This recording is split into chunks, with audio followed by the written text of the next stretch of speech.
సూర్యాపేట జిల్లా మేళ్ల చెరువులో శ్రీ స్వయంభూ శంభులింగేశ్వర స్వామిని దర్శించుకుని జాతరలో భాగంగా ఎడ్ల పంద్యాలు, కబడ్డీ పోటీలను మంత్రి ఉత్తమ్ కుమార్ రెడ్డి వీక్షించారు. అనంతరం ఐఆర్ఏ ప్రైవేట్ లిమిటెడ్ అధినేత పోషం నర్సిరెడ్డి, ఆలయ కమిటీ సభ్యులు, జాతర నిర్వాహకులు, ఇరిగేషన్ డిపార్ట్మెంట్ అధికారులతో మంత్రి ఉత్తమ్ కుమార్ రెడ్డి, జిల్లా కలెక్టర్ తేజస్ నందలాల్ పవార్ సమావేశం ఏర్పాటు చేశారు. సూర్యాపేట జిల్లా మేళ్ల చెరువులో శ్రీ స్వయంభూ శంభులింగేశ్వర స్వామిని దర్శించుకుని జాతరలో భాగంగా ఎడ్ల పందాలు, కబడ్డీ పోటీలను మంత్రి ఉత్తమ్ కుమార్ రెడ్డి వీక్షించారు. అనంతరం ఐఆర్ఏ ప్రైవేట్ లిమిటెడ్ అధినేత పోషం నర్సిరెడ్డి, ఆలయ కమిటీ సభ్యులు, జాతర నిర్వాహకులు, ఇరిగేషన్ డిపార్ట్మెంట్ అధికారులతో మంత్రి ఉత్తమ్ కుమార్ రెడ్డి, జిల్లా కలెక్టర్ తేజస్ నందలాల్ పవార్లు సమావేశం నిర్వహించారు. ఈ సందర్భంగా మంత్రి ఉత్తమ్ కుమార్ రెడ్డి అధికారులతో మాట్లాడుతూ ఎక్కడా రైతులకు ఎటువంటి ఇబ్బందులు లేకుండా సాగునీటికి సంబంధించిన కాల్వ పనులు పూర్తి చేయాలని, లెఫ్ట్కి సంబంధించిన పనులు ఎక్కడైనా పెండింగ్ ఉంటే అధికారులు కోఆర్డినేట్ చేసుకొని పనులు పూర్తి చేయాలన్నారు. ఎక్కడైనా లైనింగ్ పనుల్లో ఇబ్బంది ఉన్నా కానీ అధికారులు వెంటనే స్పందించి పూర్తి చేయాలన్నారు.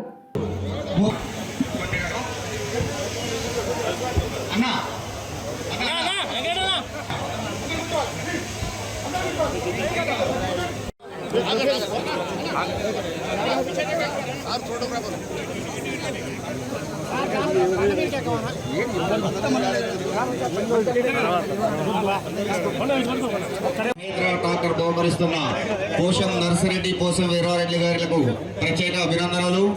గౌరవనీయులు పెద్దలు మన మంత్రివర్యులు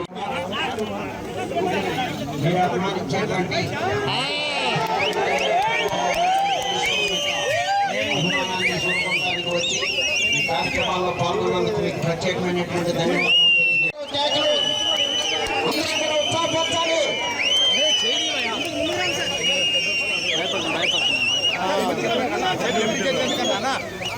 చెప్పండి సార్.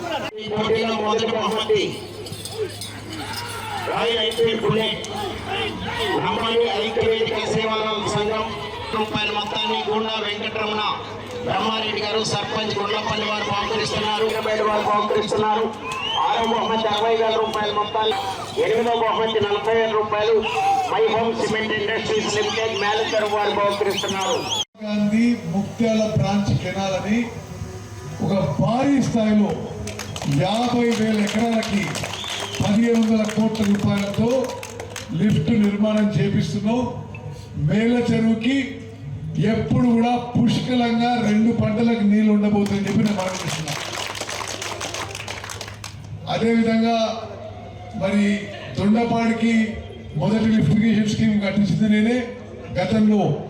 ఈసారి దొండపాడు టు దాన్ని రాజీవ్ గాంధీ పేరు పెట్టినాం. రాజీవ్ గాంధీ లిఫ్టిగేషన్ స్కీమ్ దొండపాడు నుంచి కోదాడు మండలంలో గణపారం వరకు 14,000 ఎకరాలకి ఆ యొక్క లిఫ్టిగేషన్ స్కీమ్ కూడా ఈరోజు రివ్యూ చేసుకోవడం జరిగింది. ఇటు సైడ్ చూస్తే పాలకిడి మండలంలో మరి కృష్ణా నది నుంచి జవహర్ జాన్పాడ్ లిఫ్టిగేషన్ స్కీమ్ అని నామకరణం చేసి 630 కోట్లతో మరి 10,000 ఎకరాలకి నీళ్ళు ఇవ్వడానికి మరో లిఫ్ట్ నిర్మాణం చేస్తున్నాం. అదేవిధంగా అనేక చిన్న చిన్న లిఫ్టిగేషన్ స్కీమ్ కూడా నిర్మాణం చేస్తున్నాం. మన నాగార్జున సాగర్ మేజర్లన్నిటికీ ముక్తేళ్ల మేజర్ కానీ, జాన్పాడు మేజర్ కానీ, అక్కడ కోదాడలో ఉన్న రెడ్లకుంట కానీ, కొత్తగూడెం మేజర్ అన్నిటికీ సిమెంట్ లైనింగ్ చేసి ఒక 200-300 కోట్లతో నీళ్లు వృధా కాకుండా తేలని వరకు నీళ్లు చేరే విధంగా మరి ప్రణాళిక చేస్తున్న విషయం కూడా నేను మనవి చేస్తూ